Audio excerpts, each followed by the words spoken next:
Welcome back to Highly Respected on this special occasion because this is not on a Monday. This is on a Friday, and we're having this episode to discuss last night's debate and a few other topics, and it just fits because I was going to record this episode today anyway, so I might as well just put it out there on a Friday while it's all relevant. We're all fresh on these topics, particularly the debate and the other topics I was going to discuss as well.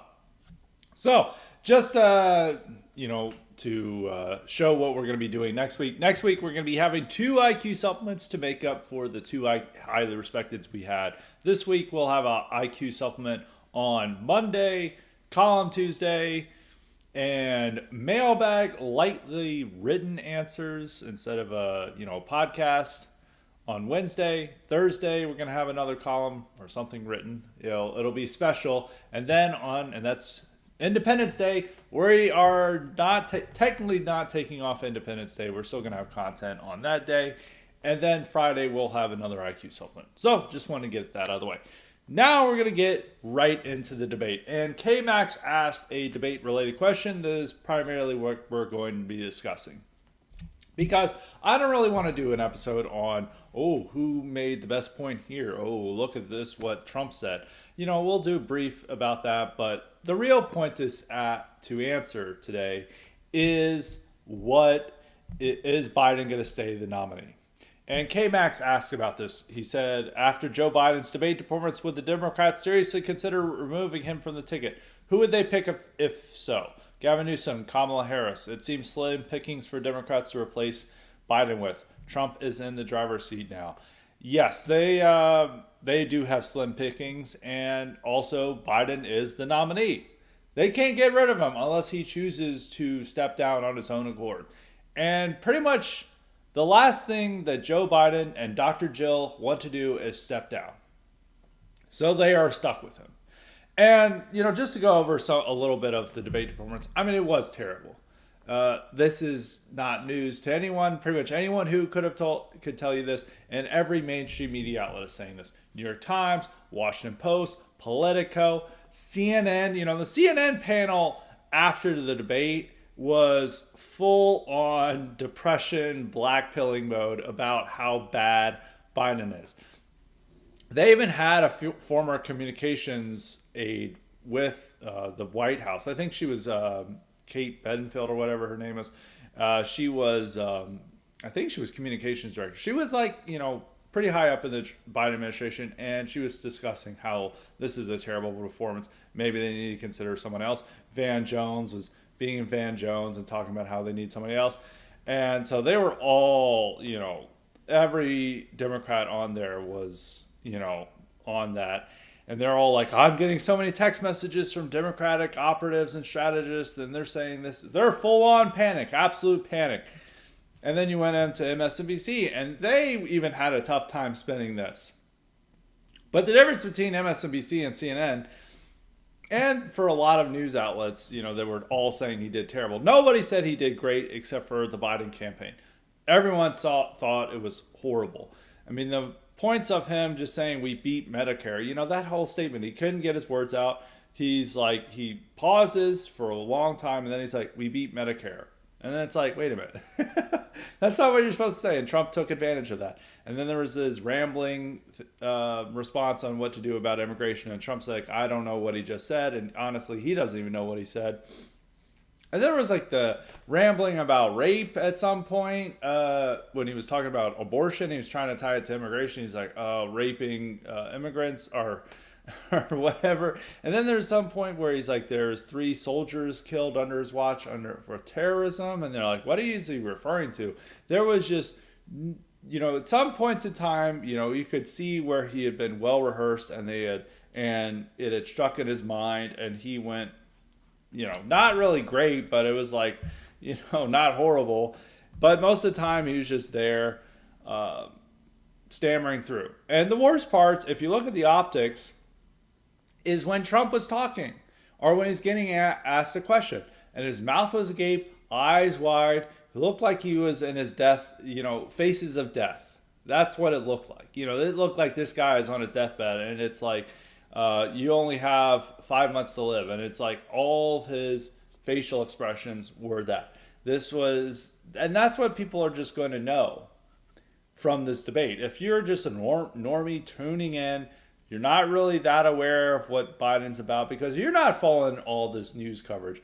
You're not following all of his missteps. And the news media hasn't been that eager to cover them as well. You know, they weren't watching his D-Day speech, which was horrible. They weren't watching all of his moments where he's having to look at note cards and he still gets places wrong. You know, the incident I always come back to is him talking about how we're going to be, he mistakes Gaza or he mistakes Ukraine for Gaza. And he's done that all the time. And for a lot of presidents, in the past, mistaking one war zone that we're, might be involved in for another, and that this might escalate conflict with a major power, that would be a serious gaffe that would have defined the presidency. But with Biden, it's every fucking week. They'll just look there, and this is with no cars. I mean, he was like saying, like, we're building, I think it was referring to the dock that they were building in Gaza, and he's like talking about it. He's like, we're doing this in Ukraine. We're going to start dropping supplies into Ukraine. And you're like, wait a minute. And that's like, that could create a serious diplomatic hurdle. But then they'll just like, oh, shrug. And they've also haven't been paying attention to him claiming he's talking to long dead European leaders, like Mitterrand and Helmut Kohl rather. And all this. And so this was, very bad, but people haven't been paying attention to this. But all these people have just vaguely heard, Biden's not all there, or maybe, he's getting up there. But maybe they've read a little bit of news and they've reassured him that he's extremely sharp. Like Joe Scarborough says, he'll just like, this guy is sharper than ever. And then people are like, oh yeah. And then the media has been playing this up. They'll be like, oh, well, all these aides, they say that you wouldn't believe how mentally agile he is in these meetings. And then this comes out in the debate. And they see this as an extremely old man. They see he's senile. They see he's, losing it badly. And it's not even just like his mental shape. It's also just his, the way he walks, the way he walked onto the stage. First off, he imagined there was an audience there and he like waves his hand and points. And it's like, the only people there are Dana Bash and Jake Tapper. There's no audience there, but he imagined that there's an audience there. And then when he left the stage, Dr. Jill had had to basically be the nurse taking the man who can't walk himself and had to walk him off. And he didn't even walk. He just like shuffled his feet. He didn't even lift up his feet. And he had trouble with the stairs and with the little, like the platform he was on. It's terrible. It's terrible optics. Like the whole thing is just horrible for Democrats. And Democrats have been deluding themselves that he is not that bad. Because they've been relying on the White House and they think like, oh, the cheap fakes coming from the Republicans, all these video clips that we've been seeing, of Maloney having directed him back to, where all the leaders are, and all these other clips of him just looking terrible at G7 or at the D-Day festivities. They've been told, oh, those are cheap fakes. And then, they've put their flags out there to say, oh, he's totally sharp. He's great. We're with him. And then they could just believe, oh, it's right-wing media conspiracy that he is, bad. And now they see it for themselves. And then it's a oh shit moment. It's like, oh, actually those people are right. And they no longer can hide this. They no longer can to ignore this obvious truth that people have known about for a while. Now, he's not always been this bad. I mean, people have talked about how he's senile and not all there since he was running for president even in 2019 and 2020. And he would have gaffes and stuff, but he was in physically good shape because they love to highlight in 2020 how he would run up on stage because they needed to display physical vigor. And they would have him run up on stage. And he, looked pretty good for a guy in his late 70s.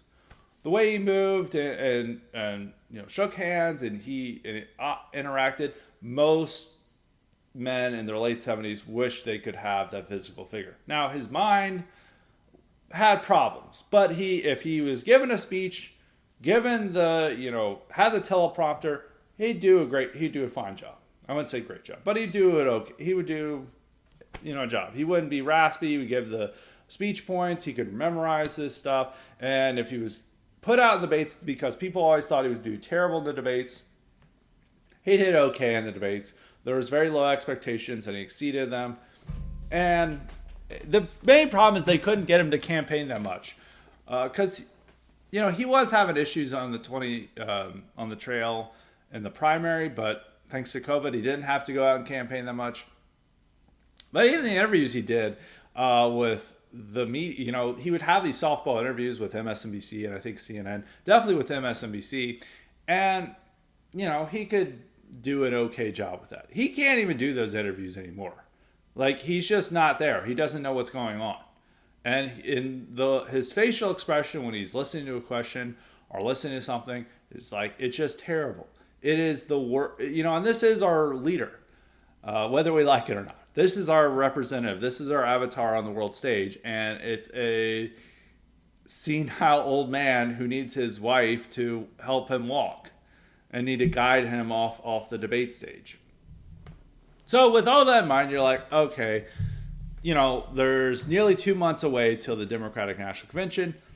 They can figure out a way to get rid of him. Actually, no, they can't. Because the only way they can get rid of him is if he releases his delegates. And you don't know Joe and Dr. Jill if you think that they're going to do that. The Bidens are the biggest assholes in American politics. They are all incredible assholes. They don't give a shit about anyone but themselves. And Dr. Jill is in control of Joe. She loves being First Lady. She loves being called Dr. Jill. She loves being important. And the last thing she wants to do is to be forcibly retired to spend the rest of her life, the remaining years with this walking zombie. She wants to stay in the White House. She wants that power. And Biden, with what remaining a mental sense he has, also wants to stay in the White House. They don't want to leave. The most important moment, because when you're thinking about whether Biden is going to drop out, you should have stayed tuned in till the post-debate coverage when Dr. Jill took Joe to a watch party in Atlanta. And it was mostly blacks there. And they went nuts seeing Joe. And Joe was there, and he's just awkwardly smiling. He's hunched over. He's not looking good, but he's just seeing that these people love him, and he can understand that. And Dr. Jill takes the microphone and is and she's talking to him like he's a 5-year-old who just did well at a t-ball game. And it's you answered every question. You were so good on stage. You were wonderful. You were great. And you know what Trump did every time? He lied. And, and she tried to get the crowd to chant with him, and they were going nuts. And it's and the point of this, going to the watch party to greet the audience, was for Jill to show Joe, it's hey, the media hates you.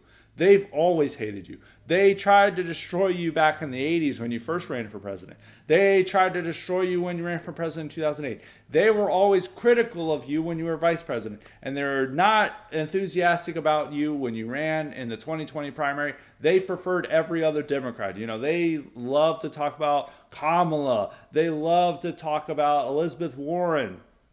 They loved, Buttigieg and Klobuchar at some point. They didn't like you. They didn't want you as the nominee, and they were critical of you. And they've been critical of you as president. They've been lying about you, and they're doubting you. And guess what? They are wrong, because here, the people, all these Democratic voters want you. They want you as president. And then she got them chanting 4 more years, 4 more years. And she's don't we want Biden to have another term? Yes, we want Biden to have another term. And that is to solidify in Joe's mind that the people want him and that the media are lying about him. Even though I don't know if he can comprehend this stuff, but he still has enough there to comprehend this. And Jill herself knows what the media is saying, and she needs that affirmation to stick to the course and to keep Joe right where he is running for president. And the audience reaction, and they didn't give a shit. Joe was like, "Thank you, North Carolina." It was a little, it was, and he's in Atlanta, so perfect moment. But MSNBC even tried to spin this. Rachel Maddow was like, "Well, we needed that Joe Biden on stage, not the one that was at the debate." And MSNBC by the end of the night had worked themselves and talked them into, "Well, we're sticking with Biden." And they realize they can't get rid of him. CNN most desperate for ratings, and they probably hyping their commentators up to say, make it very dramatic, and we need ratings and stuff. While MSNBC, their main concern is electing Biden, and delivering the Democratic Party line. And the Democratic Party line could be reflected in the MSNBC panel. And they were very dour about it, but then they worked themselves into like, well, Trump is the real threat to democracy. He did really great at speaking to this watch party. Look at how excited they are. Well, he's our nominee, and we're sticking with him. And that's what you should know, that he's staying. Dr. Jill and Joe don't, as I said, they don't want to leave. That is against their character. They have no incentive to leave. His son's already convicted. And Dr. Jill hates Hunter. As you can clearly see by the text messages where he cussed her out and called her a moron. He's Hunter and Jill don't like each other. And Joe probably isn't that cognizant of what's going on. So he probably, when Trump called Hunter a convicted felon, he probably was like, "What? He is?" He probably doesn't even know. So that they can't hold that over. First off, he doesn't have any, there's not much there. So he can't even realize what they could hold over him. And it's Dr. Jill who's in control, and there's no incentive to get her to want to leave the White House. So they're stuck with Biden. And despite of how bad Biden is, they don't have a successor. And they don't want a messy convention, because even though they have nearly 2 months, that's a long time, or a fairly long time to maybe figure something out. Early voting starts around that time too. And, there's already names on the ballot. There's a few states where, that he is locked in by the rules. I know there's particular rules in Ohio where, they can't, he has to be on the ballot now based on the particular rules. And I think there's a few other states where it's like that. And maybe a few of them are battleground. I mean, he's not going to win Ohio, but it's just an indication that you need that guy on the. If there's these states with these rules, that's going to be it. That guy's locked in. They just can't magically replace him, and everything's okay. But the also problem with this is they don't have someone to replace him. It'd be natural with Kamala, but Kamala has worse ratings than senile Joe. So, and Democratic establishment doesn't like Kamala either. So they don't really want to go with Kamala because they know that she would probably lose the election too. She doesn't fire up the base. She's, people hate her. Lowest approval rating of any vice president in American history. No, they can't get there. They'd have to pick an outsider or somebody not natural, but there's not that momentum to solidify around one person. It would be a very messy convention. You could maybe theoretically see Gavin Newsom or Gretchen Whitmer. But, this person would just be, thrown on to the public stage as their candidate with 2 months to go till election day. That's not going to be, that's still not ideal for Democrats.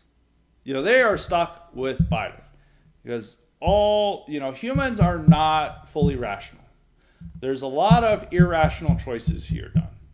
And a lot of times, even though they can see the disaster awaiting them, they know that they're just stuck with this decision because there's too much riding on this and they just can't change things. It's like, well, you could be like, everyone has those moments where you're like, hey, how about we start doing this and change up things? And it's like, sorry, we've been locked in. We've got these deals going. We're just going to have to make the best of it.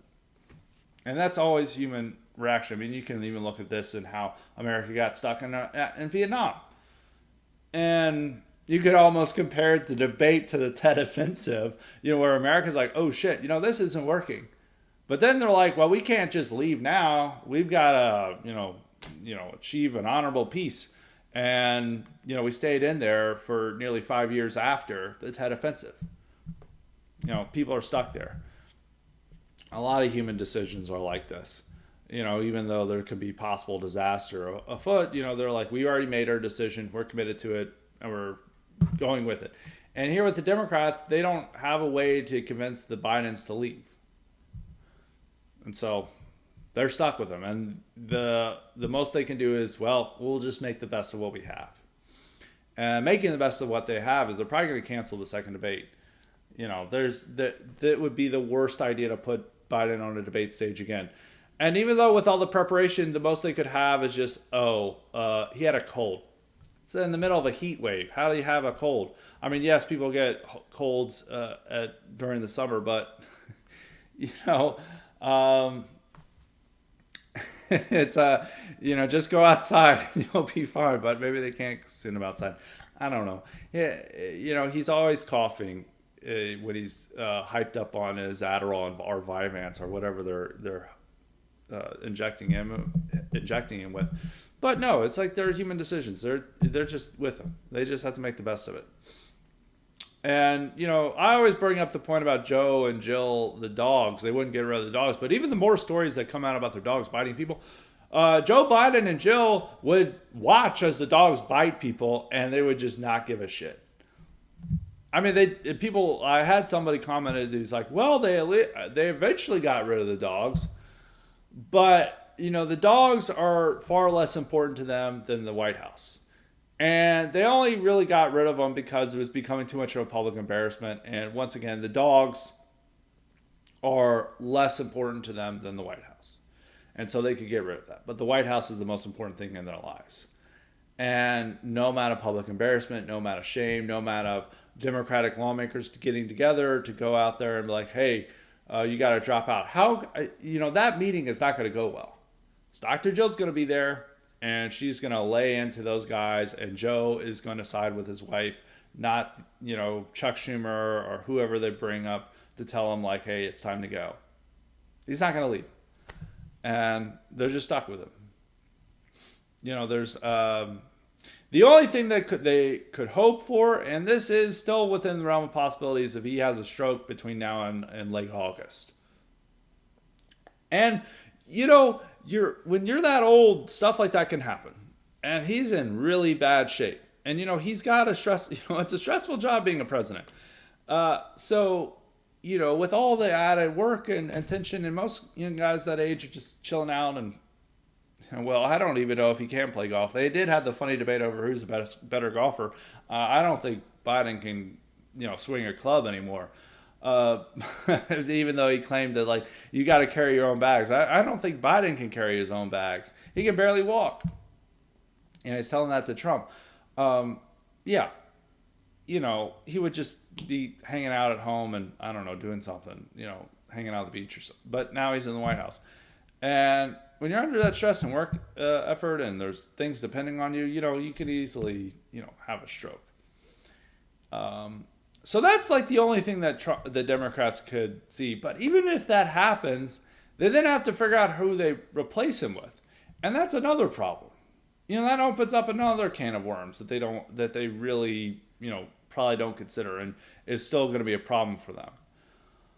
So, in conclusion, Biden's going to stay the nominee. They can't replace him. They don't have anyone to replace him with. Even if they do, that some unforeseen circumstance convinces Biden to drop out or incapacitates him, they still have the issues of finding a replacement. And most likely what they would do is that they're just like, let's not have a contentious convention. Let's just make it Kamala. And I think a lot of the other candidates realize that it's a thankless job to run for president now. I don't think Gavin Newsom wants it at this point. He would much rather wait till 2028. Much rather wait till 2028. Now, maybe they think that Kamala might win. I don't think so.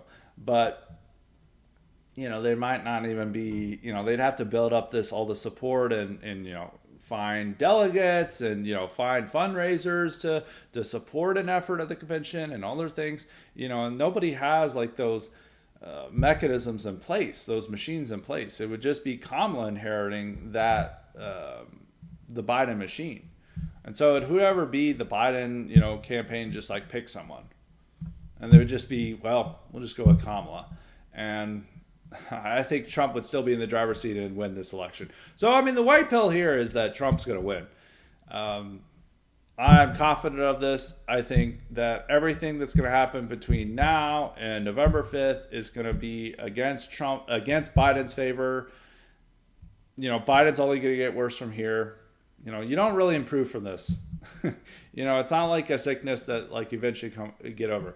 He's turning 82 this year.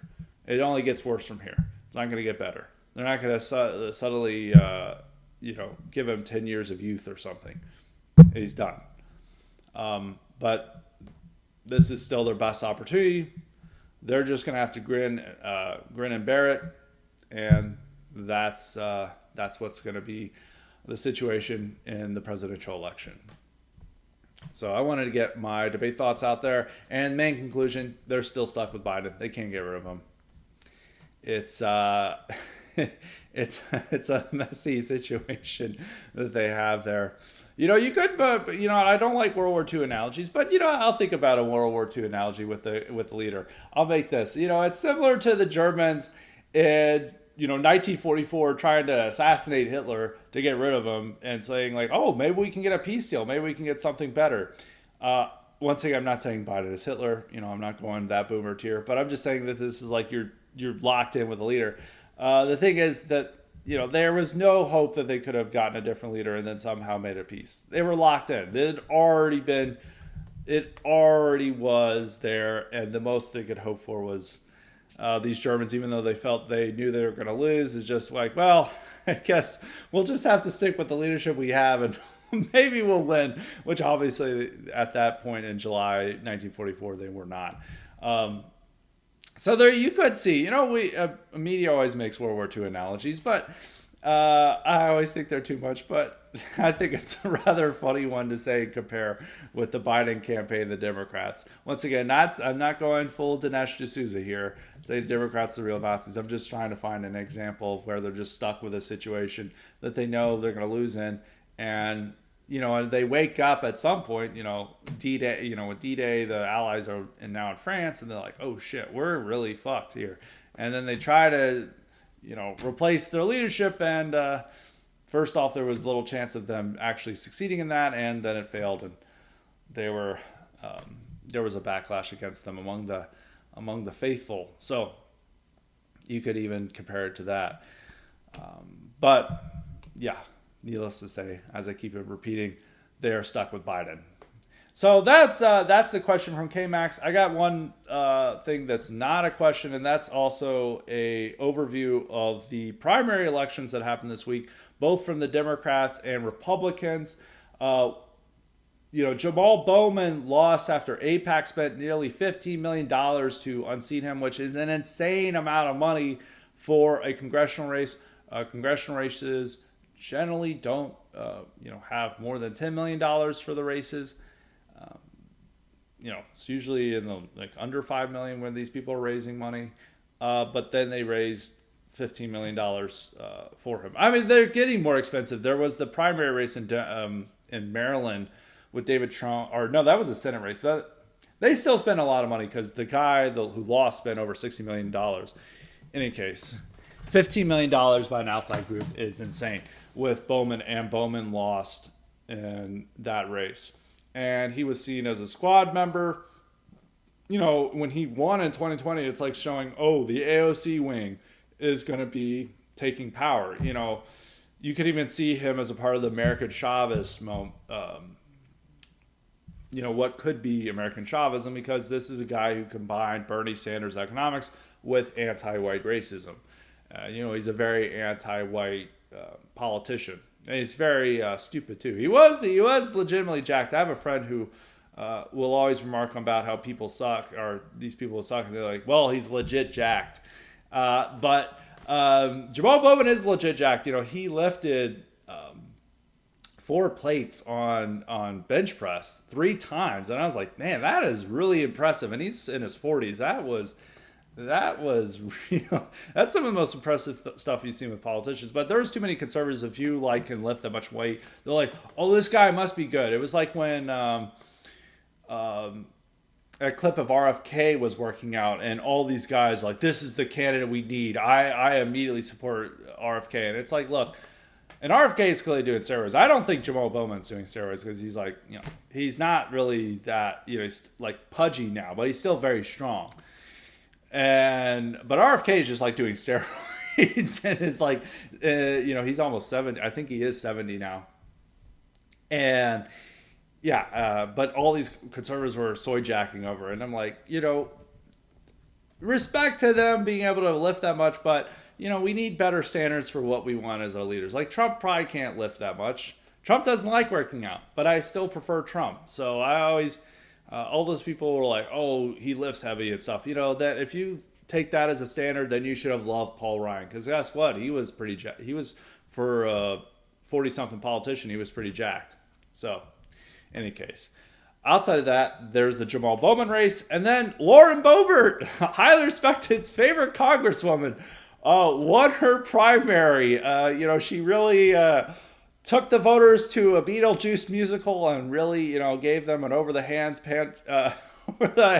over the pants hand job, and she really convinced them. She really jerked them in her direction. So Lauren Boebert is going back to Congress, which I am. I'm a Bobby. I'm glad that Boebert can provide more great example for young women out there.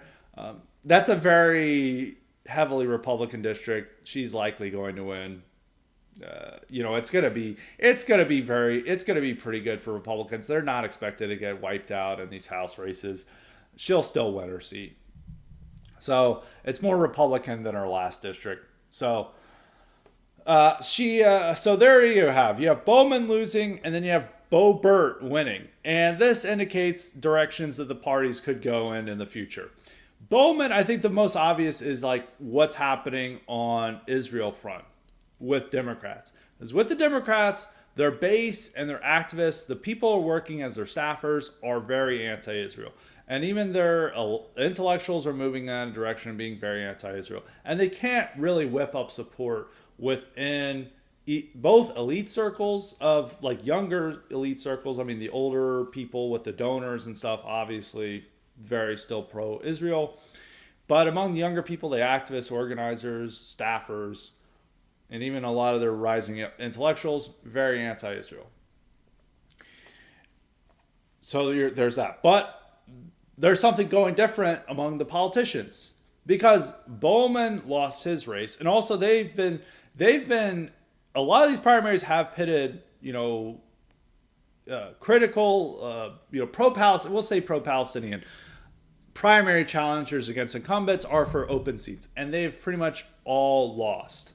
I'd have to go through and find some people who have won, but pretty much all of them have lost, and they've lost to a guy who is pro-Israel and in a lot of cases receiving AIPAC money or some related group to AIPAC. So that's happening. And Bowman's one of the top targets for losing. The other top target that they want to unseat is Cori Bush. Cori Bush also, is probably the worst congresswoman. She's extremely stupid. She makes up stuff, extremely anti-white. She claims to be a faith healer and magically heal people. And that's the funniest interview where they had this white reporter like, "Oh, tell us about your faith healing," and she's like, "Oh, I perform miracles, and these people, their tumors went away." And then the white reporter is like blonde, and she's like, "Oh, interesting. I guess this is true." And so we're all having to pretend that she has magical healing powers because she's a black woman, and there's this type of reverence for them. But even with that reverence, she's going to lose. She's running against a well-respected black leader in the St. Louis area who's also has the same exact politics, but I don't think he's as anti-Israel or as critical of Israel as Bush. Same exact anti-white politics. It's different from Latimer, who beat Bowman, who Latimer's like an almost a caricature of a Democratic moderate or semi-moderate. I mean, now he'd be considered a moderate. At one point, it would be more of a progressive, but they're just Eddie's a white guy too. So there, they at least have a black person running, but she's most likely to lose as well. And this is sending a clear message to Democrats. It's like, you need to ignore your core supporters and your staffers and the activists, and you need to stick with being pro-Israel and giving us money. Otherwise, we're going to raise $15 million to defeat you. Now, short term, this is going to be, Democrats are still moving in a direction away from away from Israel, but it's like snail's pace. Even the way that Biden is talking about Israel, he doesn't really put his foot down, but he's much more critical of Israel publicly in his rhetoric than past Democrats would have been in this situation. However, they don't want people to go full free Palestine from the river to the sea like Jamal Bowman and Cori Bush, and they're sending that message. You have to, you still have to be, you can maybe, criticize us, but you can't be really critical of us. And they'll send that message to their Democratic leader. They'll send that message to Democratic lawmakers. And it's not even just about Israel. It's also just a moderating influence and relative moderation among Democrats that is happening with the criticism against Bowman or Bowman losing a seat and potentially Cori Bush, because this isn't just a loss for him. This is a loss for that entire wing. AOC and Bernie Sanders all went out to campaign for him, and they had that big debate, speech for him, and the AOC's up on stage dancing and showing her energy, and she's like, we're rallying up the people. We're riling them up, and they lost. And it really diminishes AOC's star power. It's like, you're old news. You're now in your 30s.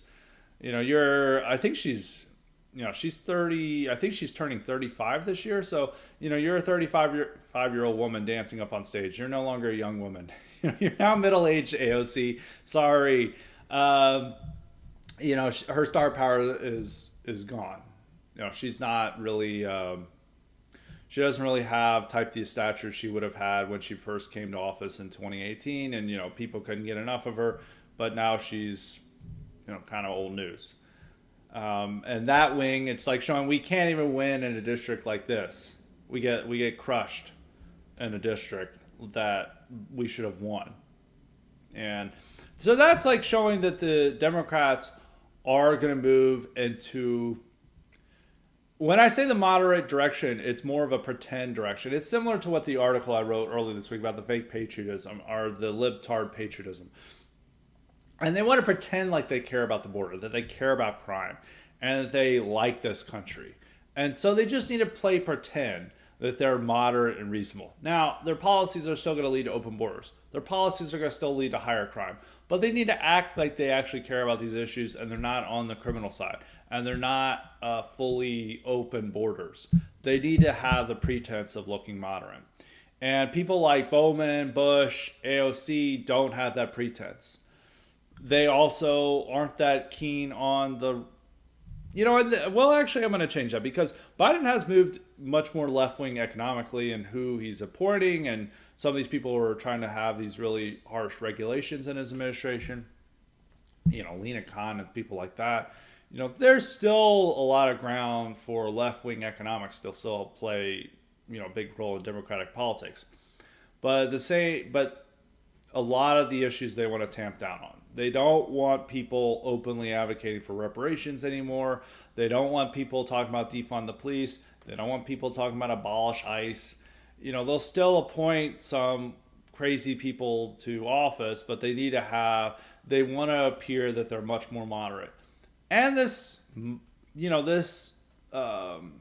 pretense might work. This image that they want to cultivate might actually succeed in convincing people of that, because they're cutting down on their crazies. They're cutting down on the radicals.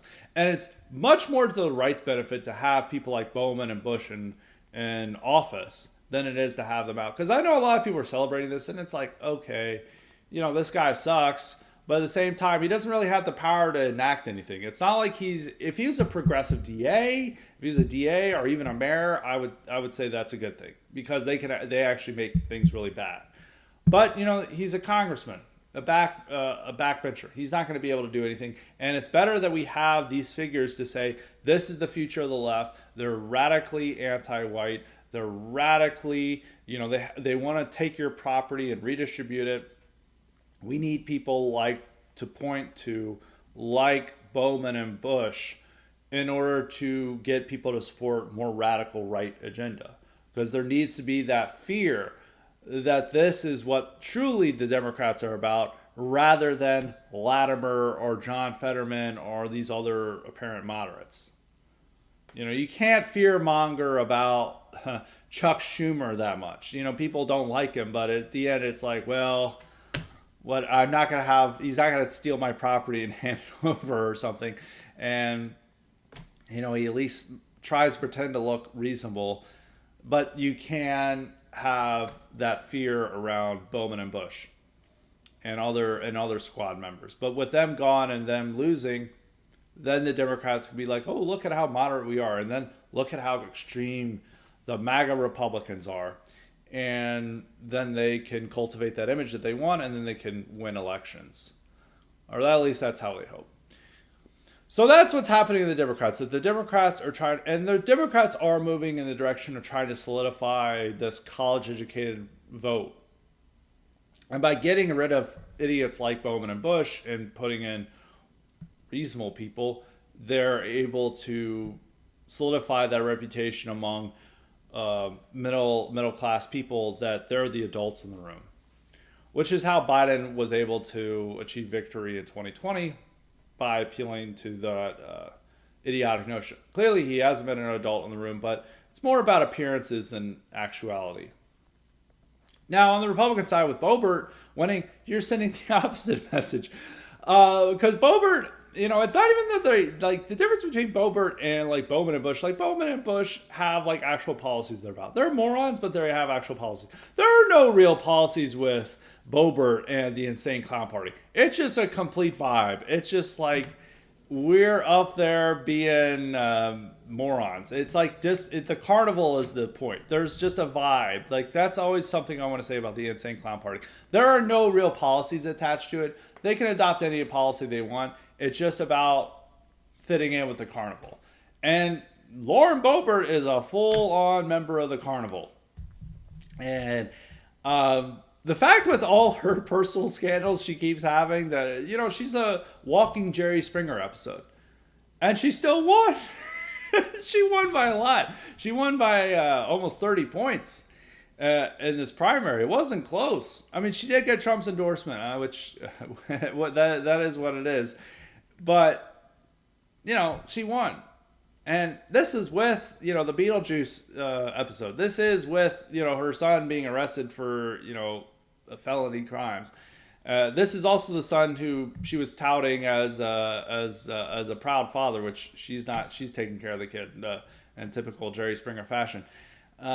So, it is embarrassing that this is what Republicans are like. So I like that the fact she's there because I love the content and I like to have the entertainment. So we need more Boebert. We need more Bobies in office. But at the same time, when I talk about the Insane Clown Party, the ICP, it is almost inevitable because for a lot of the base wants that. They want this anti-establishment vibe that's like WWE style. And Trump did this, but Trump had serious policies. And Trump Trump is a much more, even though people don't think so, he is a much more serious figure. And he pushes the party and conservatism in the right direction on the identity issues. And he's just funny. You can't help but love him. It's he's way funny. He is intentionally funny. People like Boebert and MTG and others are unintentionally funny. They are not intentionally funny people. But the problem is their lives are just so chaotic and that they provide a lot of entertainment just by being themselves. And you see this with them trying to elevate Royce White, this BLM leader who spent all of his last campaign's funds at strip clubs and has problem paying child support, but the fact that he's a base black guy who sticks into the establishment, they like that. And this is appealing for unfortunately to a lot of core Republican voters, but it's deeply unappealing to those we're losing, and that is middle class white people. And the middle class white people, they see the choice between, say, John Fetterman might not be the best example, but Klobuchar, I'll say Klobuchar versus Boebert, they're going to pick Klobuchar, okay? And Democrats really want to have that image of we're the party of Klobuchar. Maybe a little bit warmer and less of the teacher that everyone hates that Klobuchar cultivates. But, that's the dynamic. And so they're like if they see the GOP becoming a Jerry Springer episode and then the Democrats looking like moderate, people with stable families, they're going to just pick the Democrats. And so it reinforces the problem that the Republicans have of losing middle-class white people. And, Boebert can't win those people. MTG can't win those people. Royce White can't win those people. But these candidates people keep supporting. And when they see these people winning like Boebert, they realize, like, I need to follow the example. So I need to start releasing rap songs. Boebert hasn't done this, but other candidates have done this. I need to go full ICP in order to make a name for myself. And then the conservative entertainment complex will promote them, and they'll get an advantage over their opponents, and then they'll win races. And if they're competitive statewide races, they're obviously going to lose. So I've been told, if Trump loses, which he's not, if Trump loses, do you think the ICP, this people have personally asked me, do you think the ICP is going to go away with Trump? No, it's here to stay, regardless of what happens in November. It is 100% there. The good thing is, if with Trump in power, they at least remember what policies they're about, and it's about immigration, crime, and it's mostly identity issues. Without Trump, they'll just descend totally into the carnival, focusing on ridiculous conspiracy theories about space aliens and Nephilim and whatever nonsense that they're about. And it'll just be some vague establishment vibe, but really the vibe or the hostility is towards white bourgeois values and attitudes, and it's a rejection of that. And instead, we're embracing becoming a Jerry Springer episode. And it doesn't matter because we're saying, fuck you, establishment. We're going to have dysfunctional family life and be complete trailer trash. And that's our type of populism.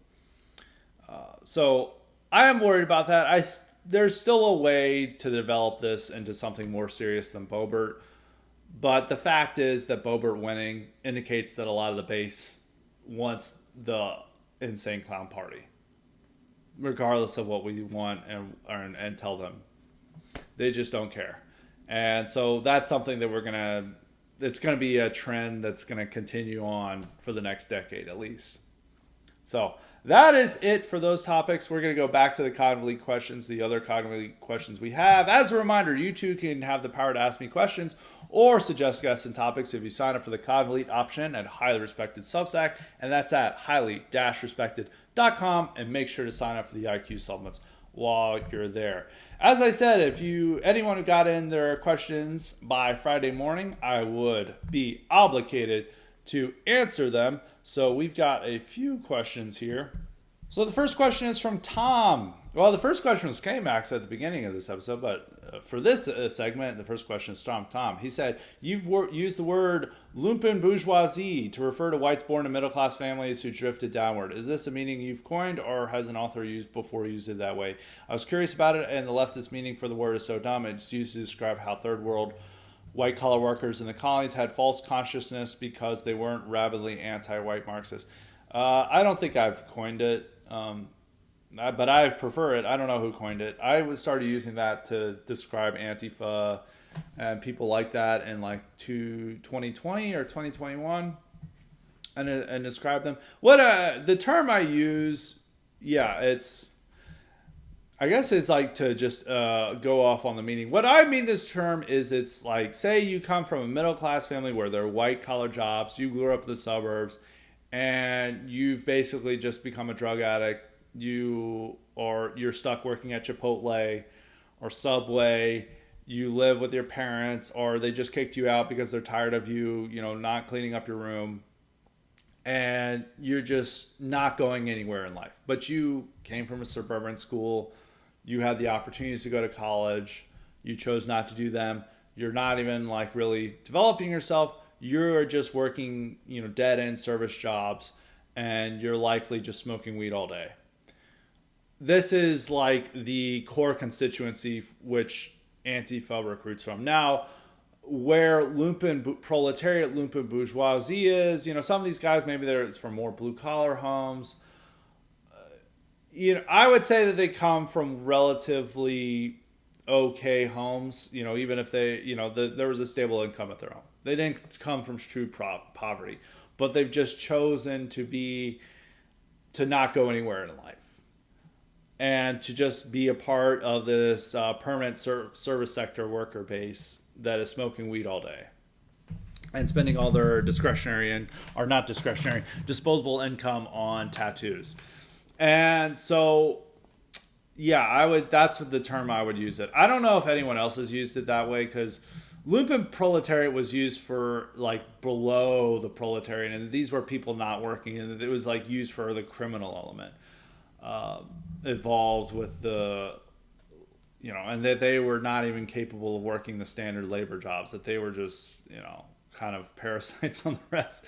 That they were it was like the prostitutes and the petty criminals and gangsters, and that would have been the lumpen proletariat that they were using in Marxist terminology in Europe, in primarily European context.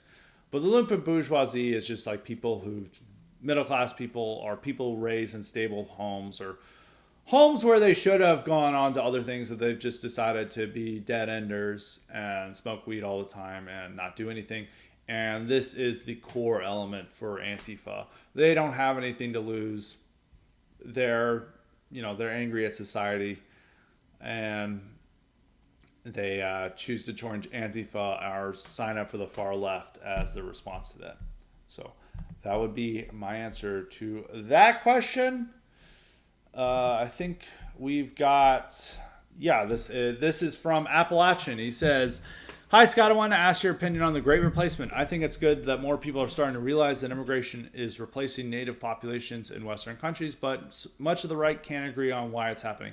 Is it greed, guile, guilt, or stupidity? Is it due to international capitalism and the desire for low-wage workers? Is it simply white guilt? Or, not to sound like a QAnoner, but is it more sinister, where those in power truly despise Western independent nationalist white populations and want to see them erased? What do you think is the primary reason? I think it's important to figure out what led to this as much as stopping it." It's kind of all the above. But really, the main reason is economic. If I had to pick just one, it was economics. It's the fact that it's a huge desire for cheap labor, and it's also that these people are being driven to our countries by the media that they're indulging. That they really believe that the American dream is there, and they're like, "Wow, I'm watching this TikTok video, and they're living the dream. They've got all this wealth and prosperity. I need to go there." And that's what's driving a lot of these people to come from all over the world to either go to Europe or to go to America. And so it's, I guess you would put it as money and wanting low wage workers to come. And there's not an American in Europe, there's always been a strong hostility to immigration. It's always been a contentious issue. Even when it was first developing, right after World War II, people were not fond of this because they're like, we've got to preserve our ethnic core. We don't want all these people coming here. And even though they was like, well, we need low wage workers, they're like, well, we'll have guest workers and they won't be able to get citizenship. We'll have these strict citizenship laws to ensure that they're not being welcomed here. And they did not have this idea that everyone could be a German or a Frenchman. They've now moved into that because of economic and being part of vassal states of the American Empire that they're like, well, anyone could be a Frenchman or anyone can be a German. So now they've adopted those attitudes. But with America, we're a bigger place where people have been able to ignore, immigration, and they're like, well, I need workers, and so the workers are here, and they're offering to work, so they bring them in. And for Americans, it's now coming to apparent that like, oh shit, my small town is now filled with Hispanics and Indians, and I'm very uncomfortable with this, but I don't know, how to react. And you can see these articles whenever you read about like some small town in Alabama or Kansas or somewhere, and they they remember 20 years ago, it's like everyone here was white, and now I go to this restaurant and everyone's speaking Spanish, and it's it's a massive cultural shock, and they don't really quite have the language for this. And so, but it's a lot of the economic especially in America, it's the economic factors. I think there's an ideological factor too with people, because we're taught in school like we're a nation of immigrants. We're immigration is one of our strengths. We need more of it, and this is how we become a greater power. So there's the ideological strength of it, but it's also economic factors as well with that. But even with the cost, I mean, yeah, they'll be working as low wage workers, but at the same time, you have all these public services that they're using and not really contributing, because they're not really making enough to pay their fair share in taxes for the public services they're using, and a lot of them come here and go straight on welfare. This is even more of a problem, I think, in Europe. It's becoming a bigger problem here in America with the new lineup of illegal immigrants. Like in the past, you could say, well, these guys are working as construction workers. Now they're just all coming here for the welfare benefits. It's like none of these Venezuelans and Africans in New York City are working. They're all just there to live off the taxpayer. And it's the same in all these other cities. But in Europe, it's really bad because they're just there to use up the welfare. And they're now like the majority welfare recipients. They're not working at all. And you can't even pretend that they're assimilating. So I would say it's economic factors, but they actually end up not even benefiting the economy in the way they think or the country, because they take more than they give. So, yeah, but even with the sinister plot, I mean, there are absolutely Democrats and leftists who want to make our countries more diverse. And they want to make us, they want to eliminate our homogenous nature. They do want us to be less white. And that is a driving force, I think, in some of these ideologues. But that's not the driving force among these corporations that are always begging for immigrants. I mean, they just want cheap workers. And I think even among a lot of people who have nodded their head and allowed immigration to stay there, it's been, what they've learned in school, like nation of immigrants. And it's like, oh, immigrants bring this benefit, cheap workers, we need these workers. And now at this point, they realize like, oh shit, it comes with a lot worse consequences than I thought. So people are, that's why I think, and that's the way of stopping it, is to have this, which Europe has, is like to have something bigger values than economics. And if you think like preserving your people and keeping them, in power, and that core group, resistant towards changes, if you have values more important than economics, then you can stop the Great Replacement and you can limit immigration. But if everything's built around economics and whatever means cheaper goods or cheaper labor costs, then you're very weak at stopping immigration. But if you have a country where it's like, we want to preserve our cultural heritage, we want to preserve our ethnic heritage, then you can stop immigration if you have values that are greater than economics. So that is from Appalachian. We've got a question from Pay-Per-View. Pay-Per-View asks, he's got a two-parter. He thought this would be for the mailbag, but it's not for the mailbag. It is for today. He wanted to ask a fun question, and he said, what are 10 reasonable policies Trump could put in to advance our movement and agenda with a second term? If you were in office and could get 10 policies through, maintaining good optics, hopefully without pushback. What would they be? I don't have 10 policies on hand, but I'll go through some of them. No particular order. One is strict laws against debanking. That banks cannot debank people for political reasons. This is something that they were trying to pursue at the end of Trump's term, but it didn't go through. This hasn't been as much of a problem now, but this could be a problem again when Trump gets in there. Pass those laws, and I think that would be one. This is not going to be 10. I'm just coming up with things on my mind. That's an easy thing that you can do. That could be done by executive order. I think even solidifying political protections in employment law, that could be second, so I'll add that. Those are things. Immigration front, restore remain in Mexico. Restrict asylum, completely change how we grant asylum, make it much harder even to claim asylum, and do not allow people in this country who just say they're asylum. We really just need to completely change our asylum and refugee laws to where you can only apply from a foreign country and you cannot apply at the border.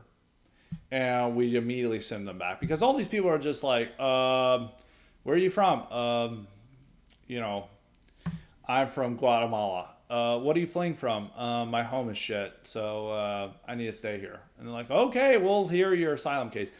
Complete elimination of that. So that's one thing. These are all having to be executive order. I'm very skeptical of anything of that sort. So there's that. Completely change the asylum process. Beef up deportations. Yeah, that's a no-brainer. Defund sanctuary cities. Ban DEI and CRT in government training and training among anyone who receives federal funding. So that could include government contractors and even try to go to universities. Also try to look at defunding universities if they're implementing these policies. Use the Department of Justice to aggressively go after companies that are accused of anti-white discrimination. And defund Ukraine. I think that's about 10. You guys can count them up, but cut funding for Ukraine. Really, one thing I know he's not going to do. He could reform the funding for Israel. I don't know if that would be a reasonable policy any president could do. I don't know if Trump would do that. I think he'll do something on Ukraine. They definitely need to end the war in Israel. I'm hoping the war in Israel is actually done before the election because I don't know what they're going to try to do. I feel like the fact is they're urging everyone to evacuate.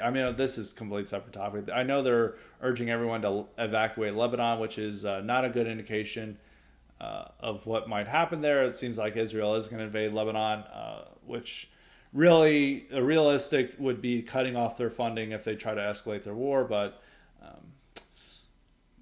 you know what? I'm going to put that in there. I'll say that. So those are the policies that we could put through.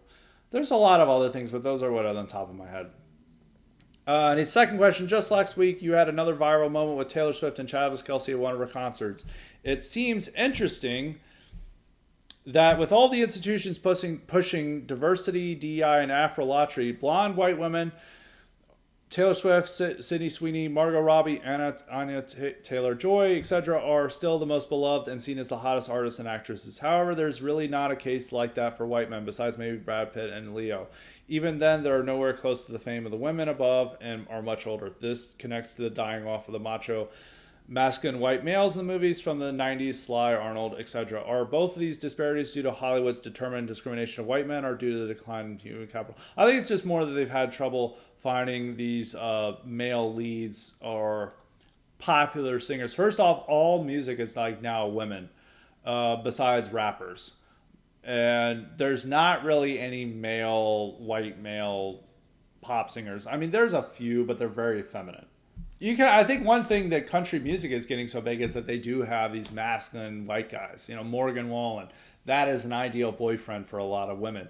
He's like a traditionally masculine guy, and it's hard to find that among other pop music. And I think that's why a lot of white women are gravitating towards country, is because they have these traditionally masculine singers at front. With Hollywood, they've been having a lot of trouble. I mean, they all love Timothy Chalamet, who is not traditionally masculine, but he is a good-looking guy. But they are starting to develop at least two guys to serve as this role. They've got Austin Butler, who was Elvis, and he's starting to get more starring roles. He is definitely a traditional masculine heartthrob for women to gravitate towards and think about, and definitely a white guy. And then they have Glenn Powell, who's starting to become a big celebrity star. He's starting to star in his own movies, and they can have movies as vehicles around him. He was the foil in Top Gun, but then he stole the show. So Glenn Powell and Austin Butler are going to be big stars going forward. They're both in their 30s, though, which is showing how they develop these guys later. In earlier times, these guys would already be developed as stars by their 20s. Tom Cruise was a huge star already in his early 20s. Now these guys are having to wait till like their mid 30s to hit their big break and become the heartthrob. I mean, well, maybe it's not that. I think, Brad Pitt was in his 30s when he finally became a star. A few others, but I think they are developing much later. And they're in desperate need of young male leads for this. I remember, I think this was a thing I saw in 2022 or 2021, and I was listing all the top grossing actors, or like the ones that you can depend on, and pretty much all of them were over 40. And a lot of them were even in their 50s and 60s. So they really need young guys. And Austin Butler and Glenn Powell are two of them. Timothy Chalamet is another, but he's not, as I said, traditionally masculine. But those are the three guys that they're going to have as their male leads going forward. But when the case is, why, like, even despite all the DEI and diversity and all this stuff, is that everyone desires a white boyfriend or girlfriend. That is the ultimate. That's still, whites are still standing at the top of the dating market. And in terms of beauty, even though people will deny that, they'll try to have other people for Miss America contests. But at the end of the day, people's preferences are still for whites. If you're ever on dating apps, and I know this from people who've been on them, and if you see them, every non-white girl wants to make herself look whiter, or wants to fool you into thinking that she's one of her white friends. Like if it's or is much whiter in appearance and how they act than they might be, because like every black girl will have like a picture with all their white friends, and they'll try to look a lot whiter in their skin and develop and they're dressing white, and they're trying to present themselves as a white person. Everyone on dating apps wants to present themselves as a white person, and everyone is white. And if you look at the data, whites get the most likes. And so despite the whole country, being very anti-white and, whiteness being frowned upon, the one area where whiteness is still prioritized is in the dating market, and what people think is beautiful and what people want to date. And the ultimate status symbol for a non-white is to have a white significant other. That's the goal for everyone. I mean, all these immigrants are coming here; they want a white girlfriend. That's even the non-white immigrants who are coming here, they want a white boyfriend. That's like the ultimate American dream is to make a lot of money and have enough money and status to convince a white person to marry you. So that's where we still at. So that's still where we are, and that's also why Hollywood, even these actors, the people that people want to watch and go see, they'd rather prefer Sydney Sweeney over Zendaya, and that's still going to be the case. And they can't develop leading roles around black men or Hispanics. They still have to go to guys who look like Austin Butler. So I guess that's a bit of a white pill, and it's even going to politics. It's like people are always like saying, "Oh, there'll never be another white male to be leading the Democratic Party." Are you kidding me? I actually would probably bet money that it'll probably be a white male as their next candidate, because all the other identity groups are not comfortable with another identity being it. It's like, oh well, this Hispanic, it should be a white guy here, or no, not a white guy. It's like, oh, you want to pick a Hispanic, it should be a black guy, or this is a black guy, it should be a Hispanic, or some other identity group. And it's like the white guy comes in and it's like, hold on, how about I'm the reasonable compromise? And they're like, okay, we'll go with this guy. And still, a lot of these, they're dependent on female voters, a lot of them white, and those women, even though they'll be feminists and it's like it's women's time to run, they're too catty with other women. Like, I can tell this she's a bitch. They much rather prefer Gavin Newsom, a Chad white guy, than they would a Klobuchar or probably even a Gretchen Whitmer. So stated preferences are not always actual preferences. So I will just say that. And that's definitely true on the dating market and how people approach and what movies they want to see, what stars they want to see. They still want to see blonde hair white people in these movies. And the movies that put those traditional white actors as the leads do well versus the movies that try to impose more diversity and have uglier people as the stars. And now the final question from Tux. Any other questions that I missed? I don't think I missed any, but if I did, just send me another note so I get to them on the mailbag episode. Everything else will be for the mailbag. And the last question comes from Tux.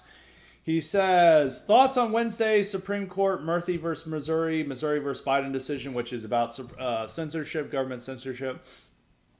I don't think it's very good. I think you should have more. I don't think the Supreme Court should be allowing government to order, websites to take off misinformation. I mean, even in this case, it's about COVID-19 misinformation and vaccine stuff, but a lot of this stuff was true. So you should not allow the government to be in the business of requesting social media to censor. Because even in the case what it concerns, it's about them pushing a government line that's actually false. And so I think it's a very bad decision. Of course, Amy Coney Barrett voted for it. And I'm totally vindicated on Amy Coney Barrett. I didn't like Amy Coney Barrett when she was first picked. I knew when she had adopted Haitian kids and she said she cried over George Floyd. I was like, you can't trust this woman. And an important point with Supreme Court justices is, wanting to have a litmus test. The real litmus test is seeing their home life and what their family is like. Gorsuch isn't very trustworthy because he's got a fairly libtarded wife who allegedly likes to go to an Episcopalian service where they have a lesbian pastor. Now, Gorsuch, sometimes he's really good. He's extremely good on free speech, very good on affirmative action stuff. Not very good on race stuff. He's terrible on Indians. He'll be all over the place on immigration. He's even said his wife, who's a British immigrant, not a real immigrant, has said that my wife influences my immigration views. That's a problem. And then Amy Coney Barrett, her family life is like Haitian kids who are probably liberals right now. And she wears the pants of the family, so it's not like her husband has any influence. I mean, when it's a powerful woman like that, like a type A woman, like the husband just doesn't have any influence over her. Different with men. The wife always has some degree of influence, but with these powerful women, unless the husband is elevating them like Bill Clinton or something, he's just there to be Mr. Mom. Like that. He's not, I guarantee you her husband has zero influence on her. But, you could have automatically seen that she's terrible. But everyone's like, oh, she's a trad Catholic. We're gonna have integralism in this country because of her. And I immediately knew you don't want this woman on the Supreme Court. And I've been proven right. So she's even worse. People always say Gorsuch or Kavanaugh is worse. No, Amy Coney Barrett is the worst of the Trump's picks. But he had to go with it because they're like, we got to have a woman. And everyone's like, oh, Amy Coney Barrett will serve as a star for young conservative women. And if that's a star for young conservative women, we're in tough shape. So you always got to look at how their wives are. You want their home life to be like Alito's wife or Ginny Thomas, who are just like rabid right-wing fanatics, and that influences their husband's decision rather than them to have adopted Haitian kids who believe Black Lives Matter and are really into Black Lives Matter. So that's it. And Tux's second question is, What have other been good court decisions? They're good news. Besides big ones like Students for Fair Admission versus Harvard, I think it's all these decisions coming from that because they keep ruling against companies and universities and other institutions that want to discriminate against whites and then are favor other races, and they no longer can do that because of that decision. And most court cases have been expanding that decision and clarifying it in a much stronger direction on affirmative action. And they really are chipping away at affirmative action and how it's operated for the last 50 years. So that is mostly, and so is this, some specific decisions. There was a ruling against, I think it's the Minority Business Administration. I want to say it's MBA. It's something. It's a government agency where they dole out grants to minority-owned businesses, and then a court ruled they can no longer do that because that violates the Students for Fair Admission case. And so they keep doing decisions like that that are chipping away at affirmative action. I also think that they've had a lot of good decisions, some decent decisions on immigration and wanting to have firm policies in support of stricter immigration enforcement. So that's what would be my answer to that question. And then 3 is final question is, what is the Greer Head Pledge position on video games? They're okay to play. I wish I could play more video games. I just don't have the time for them. So I envy people who have a lot of time to play video games. If I played video games, man, I would get nothing done. I would just be stuck in Skyrim all day. That's how old I am. Is like if I wanted to play video game, it would be Skyrim, which is now 13 years old. But I really enjoyed video games as a kid. But if I played video games, that's all I would be doing all day. But if you play, I'm fine with video games. I'm not one of those conservatives like put down the video games. People have their entertainments and their hobbies and their way of winding down from the day. Video games are fine. I don't think they're harmful. I really enjoy them. So we are not, there would not be, we will definitely not have, I will not play video games in the Greer Head Pledge. So that is it for today's episode. We've got a lot of great content next week. We're still working for July 4th weekend. Be a little bit different schedule though. But we'll still be pumping out content. So that is it for today's episode. So be on the lookout for future great content. And so until next time, stay respected.